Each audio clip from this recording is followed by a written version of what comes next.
Now is a good time to look squarely at what you are asking of yourself and others in your life. You can start by making sure that your expectations are rational and realistic, that they can be met effectively. If you have questions about their appropriateness, check them out with a close friend or a professional. I am totally up for this exercise with you, and this might be a great thing for you to share with the group on Facebook. If you tend to feel entitled, you can work on developing patience and humility, which go a long way towards making people want to respond to your valid needs. If you're inclined towards magical thinking, try to understand your attachment to denial and your fears about facing the cold, hard truth. Changing your thinking is hard, so you might want to seek out a therapist to help you identify irrational thoughts and develop a rational belief system. Two things need to happen if you want less disappointment in your life. One, you have to make sure your desires and expectations are rational, realistic, and appropriate, and that you're not sabotaging yourself unconsciously. Surround yourself with people who wholeheartedly want what's best for you, which means they're willing to take your needs seriously and make a reasonable attempt to meet them. If you don't have this kind of healthy support, make time to consider why and how to get it. This may mean reducing contact with people who don't have your best interests at heart, as well as making new friends who do. It's a tall order, but just think how great it would feel to get what you want and deserve out of life. Many people with disordered behaviors lack faith in their ability to console themselves when they're in the throes of disappointment and or feel awkward or fearful of burdening others with their troubles. Instead of turning to your friends for comfort or a new perspective, you look to various behaviors to distract yourself, pick yourself up, or set the world right. You prefer to tough it out alone, ashamed that you might have been the cause of things not working out because you believe that if you'd only tried harder, they would have. Or you lift your spirits by getting psyched for another night out, a sexual adventure, or a shopping spree.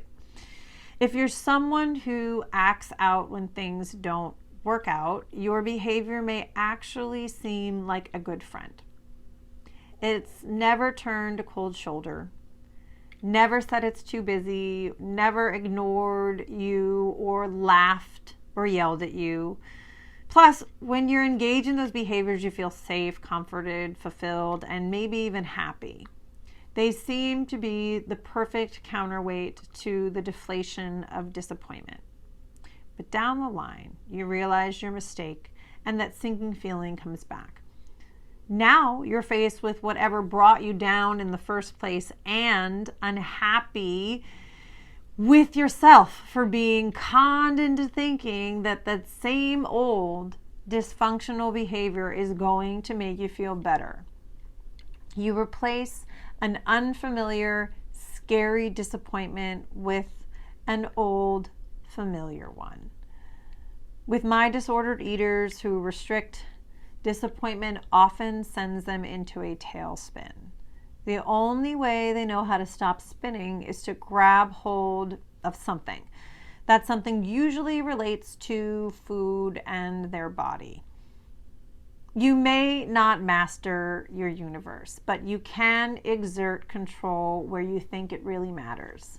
By not eating, restricting, or refusing to go to dinner with friends, or by jumping on the scale to feel proud about how little you weigh.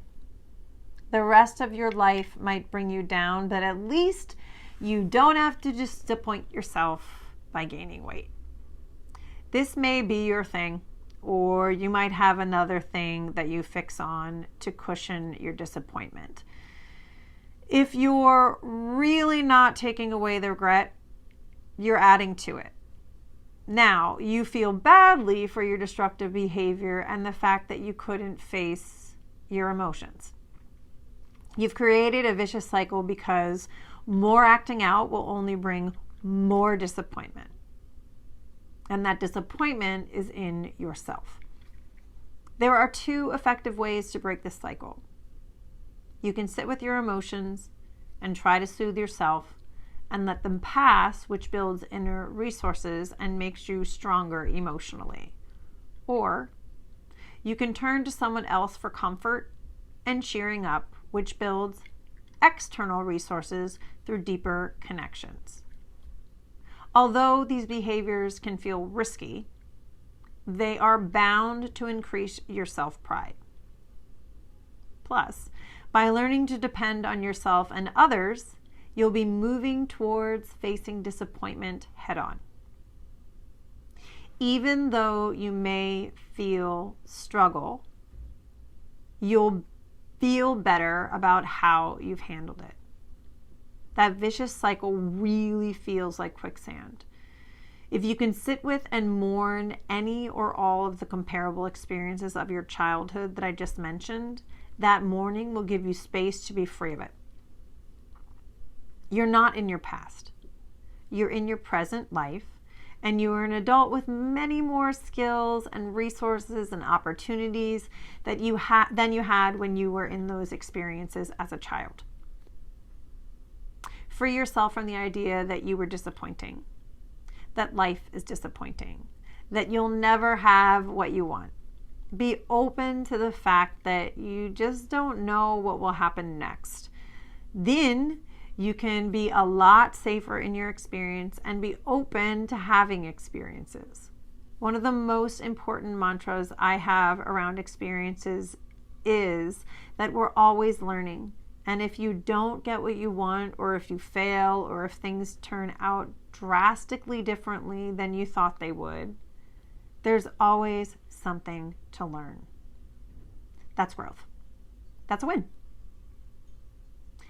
That you can always count on. There's something to learn.